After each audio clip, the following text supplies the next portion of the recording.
የትግራይ ክልል ምክር ቤት የግዳጅ ወታደራዊ አገልግሎትን የያዘው አወዛጋቢ አዋጅ ተግባራዊ እንዲሆን አዟል። ኢራን ስምምነቱ ከተጣሰ ከፍተኛ እርምጃ እንደምትወስድ አሳሰበች። የአውሮፓ ህብረት በሰሜን ኢትዮጵያ ያለው ውጥረት አሳስቦኛል አለ። የቮይስ ኦፍ ኢትዮጵያን ቤተሰቦች ሰብስክራይብ ማድረጋችሁን እያስታወስናችሁ በዝርዝር ለምንመለከታቸው ጉዳዮች እናልፋለን።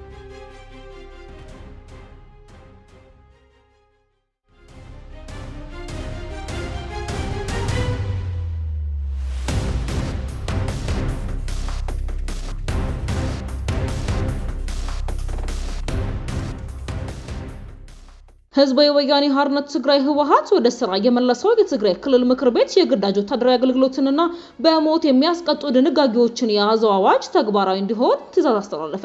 ከ6 ዓመት በፊት በተደረገው የፌዴራል መንግስት ህገወጥ ባለው ምርጫ የተቋቋመው የክልሉ ምክር ቤት የትግራይ ህዝብ ህልውናና ደህንነትን ለማረጋገጥ በሚል ያወጣውን አዋጅ ያጸደቀው ግንቦት ላይ ነበር። በህወሓት ሊቀመንበር ዶክተር ደብረጽዮን ገብረሚካኤል የሚመራው ካቢኔ ኃላፊዎቹም ስለ አዋጁ ለፍትህና ጸጥታ አካላት ስልጠና ሲሰጡ ቆይተዋል። አዋጁ እስካሁን በክልሉ ነጋሪት ጋዜጣ ባይታተምም ወደ ስራ የተመለሰው ምክር ቤት አፈ ጉባኤ ምህረት በርሄ ረቡዕ ዕለት ሰኔ 17 ቀን ለፍትህ ቢሮ በጻፉት ደብዳቤ ህጉ ተግባራዊ መሆን እንደሚጀምር ማመሪያ ሰጥተዋል። የትግራይ ክልል ከፍተኛ ፍርድ ቤትና የፖሊስ ኮሚሽን ግልባጭ ተጠቅሷል። አፈ ጉባኤዋ በደብዳቤያቸው በባለፈው ጉባኤያችን ያጸደቅነው 46 ገጽ የያዘ የህዝብ ትግራይ ህልውናና ደህንነት አዋጅ በነጋሪት ጋዜጣ እስኪታተም ድረስ በጊዜያዊነት እየሰራችሁበት እንድትቆዩ እናሳስባለን ብለዋል። የክልሉ ምክር ቤት ተግባራዊ እንዲሆን የወሰነው ይህ አዋጅ ከክልሉ ፖለቲከኞችና ዓለም አቀፍ የሰብአዊ መብቶች ተቋም ሂውማን ራይትስ ዎች ተቃውሞ ደርሶበታል። ሂውማን ራይትስ ዎች ማክሰኞ ሰኔ 16 ባወጣው መግለጫ ህጉን ጨቋኝ ሲል ገልጾታል።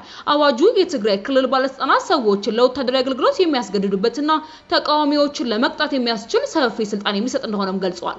አዋጁ ግልጽ ያልሆነና እጅግ የሰፋ ቋንቋ መጠቀሙን የገለጸው ዓለም አቀፉ የሰብአዊ መብቶች ተቋም ለተለያዩ ጥፋቶች እስራትንና የሞት ቅጣትንም ደንግጓል ብለዋል። በአዋጁ ላይ እስከ ሞት ድረስ የሚያስቀጡ ከሰፈሩት የወንጀል ድርጊቶች አንዱ በጦርነት ጊዜ በመሰረተ ልማት በህዝብና በመንግስት ተቋማት ላይ የሚደርስ ጉዳት ሲሆን ከጥላት ጋር መተባበር፣ የሚስጥር ማሽለክ እንዲሁም ባለስልጣናት ወይንም በትግራይ ሰራዊት ላይ ጉዳት ማድረስም እስከ ሞት የሚደርስ ቅጣትም ይፈርዳሉ። በተጨማሪም አዋጁ እድሜና ጤና የሚፈቅድለት ማንኛውም የትግራይ ተወላጅ የክልሉ መንግስት የሚያቀርብለትን የክተት ጥሪ ተቀብሎ የመሳተፍ ብሔራዊ ግዴታ እንዳለበትም ተደንግጓል። ይህንን ለማድረግ ፈቃደኛ ያልሆነ ግለሰብ ከ10,000 እስከ 50,000 ብር ተቀጥቶ ግዴታውን እንዲፈጽም እንዲደረግም በህጉ ተቀምጧል።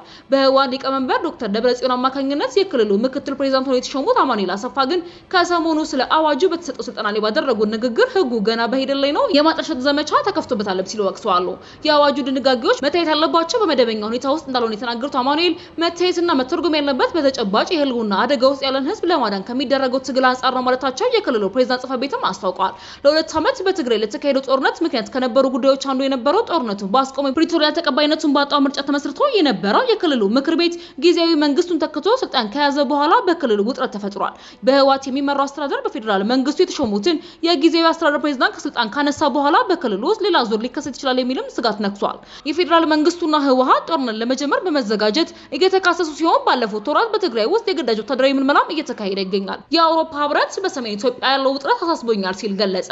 የአውሮፓ ህብረት በትግራይ ክልል የተፈጠረው ሰሞንኛ ውጥረት እንዳሳሰበው ገልጿል። ህብረቱ ወቅታዊ የክልል ሁኔታ በሚመለከት ቅዳሜ ሰኔ 20 ቀን በማህበራዊ ትስስር ገጹ ባወጣው አጭር መግለጫ የህወሓትን እርምጃ ነቅፏል። የአውሮፓ ህብረት በትግራይ ጦርነት ወቅት ኢትዮጵያ ላይ ማዕቀብ ጥሎ የነበረ ሲሆን ከሁለት ወራት በፊት አቋርጦት የነበረውን የኢትዮጵያ እርዳታ መመለሱን አስታውቋል። ህወሓት የክልል ምክር ቤት መቋቋሙንና በክልሉ እያደረገ ያለው የግዳጅ ወታደራዊ ምልመላ ያነሳው ህብረቱ እርምጃዎቹ በ2015 የተፈረመውን የፕሪቶሪያ ግጭት የማስቆም ስምምነት አንቀጾችን የሚጥስ ነው ብሏል። የአውሮፓ ህብረት የፕሪቶሪያ ስምምነት ሙሉ በሙሉ እንዲፈጸም በሁለቱም ፈራሚ ወገኖች ማለትም በኢትዮጵያ ፌዴራል መንግስትና በህወሓት መካከል በአስቸኳይ ንግግር እንዲደረግም ጠይቋል። ህብረቱ ሰላምና መረጋጋትን ለማስፈን የአፍሪካ ህብረት ከፍተኛ ተወካይ ፕሬዝዳንት ኦሉሴጉን ኦባሳንጆ ለማሸማገል የሚያደርጉትን ጥረት ሙሉ በሙሉ እንደግፋለን ብለዋል። በምርጫ ቦርድ ህጋዊ እውቅና የተነሳው ህወሓት በፌዴራል መንግስት የተሾመውን ጊዜያዊ አስተዳደር በማስወገድ ከጦርነቱ በፊት የነበረው ምርጫ ያሸነፈውን ምክር ቤት ከመለሰ ወራቶች ተቆጥረዋል። የህወሓት ማዕከላዊ ኮሚቴ ባለፈው ሚያዝያ ከ6 ዓመት በፊት የመረጠው የትግራይ መንግስት ምክር ቤትን ወደ ስራ እንዲመለስ መወሰኑን ተከትሎ ይህ የምክር ቤት የቀድሞውን የክልሉ ርዕሰ መስተዳድር ዶክተር ደብረጽዮን ገብረሚካኤልን ዳግም ፕሬዝዳንት አድርጎ መርጧል። በፈንቅለ መንግስት አድርጎ ስልጣን ተቆጣጣሪ የሚባለው ህወሓት የግዳጅ ወታደራዊ ምልመላ እያደረገ እንደሆነ እንደሆነም ተዘግቧል። በቅርቡ ለትግራይ ህዝብ ህልውናና ደህንነት ለማረጋገጥ በሚል ያወጣው አወዛጋቢ ህግ ግዳጅ ወታደራዊ አገልግሎትን የሚፈቅድ ነው ብሏል። የክልሉ ምክር ቤት አፈ ጉባኤ ምህረት በርሄ በዚህ ሳምንት በጻፈው ደብዳቤ የህጉ ተፈጻሚነት በአስቸኳይ እንደሚጀመርም መመሪያ አስተላልፈዋል። ባለፈው ግንቦት በህወሓት ተያዘውን የክልሉ መንግስት አስወግዳለሁና ራሱን የትግራይ ሰላም አስከባሪና የለውጥ ምክር ቤት የሚል ቡድን በአዲስ አበባ ተመስርቷል።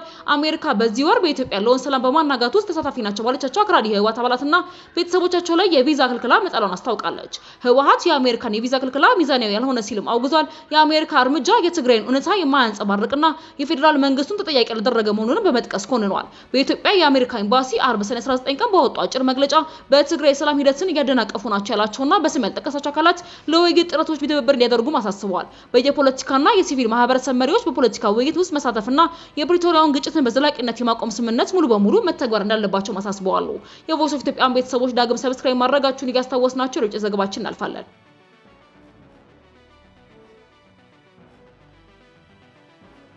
ኢራን ስምምነቱ ከተጣሰ ከፍተኛ እርምጃ እንደምትወስድም አስታውቃለች። የኢራን የውጭ ጉዳይ ሚኒስትር አባስ አርጋቺ ስምምነቱን በጣሰው በዛኛው ወገን ላይ ከፍተኛ እርምጃ እንወስዳለን ሲሉ አስጠነቀቁ። ከኢራቅ ፕሬዝዳንት ናዚር አሜዲ ጋር የተወያዩት አርጋቺ በአሜሪካና በጽዮናዊ አስተዳደር አንዳንድ መግባቢያዎች መጣሳቸውና ሰላምና መረጋጋት በቀጠናው እንዳይሰፍን ከፍተኛ መሰናክል ይሆናል ብለዋል። የስምምነቱ በተለይ መጀመሪያው አንቀጽ መጣስ ሰላምና መረጋጋትን የሚያውቅ ገልጸዋል። የመግባቢያ ሰነዱ በጥሩ መንፈስና ለስምምነቱ ታማኝ በመሆን መተግበር እንፈልጋለን ብለዋል። ሆኖም ግን ስምምነቱ ኛው ወገን ከተጣሰ ከፍተኛ እርምጃ ልንወስዳለን በማለትም አስጠንቅቀዋል።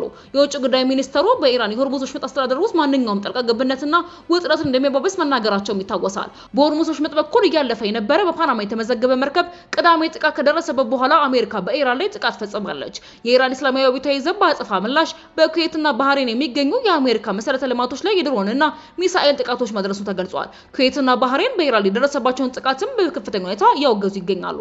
የቮይስ ኦፍ ኢትዮጵያ ቤተሰቦች ዳግም ሰብስክራይብ ማድረጋችሁን እያስታወስናችሁ በሌላ ድረስ ወቅታዊ መረጃዎች ዳግም እስክንገናኝ ድረስ በደህና ቆዩ።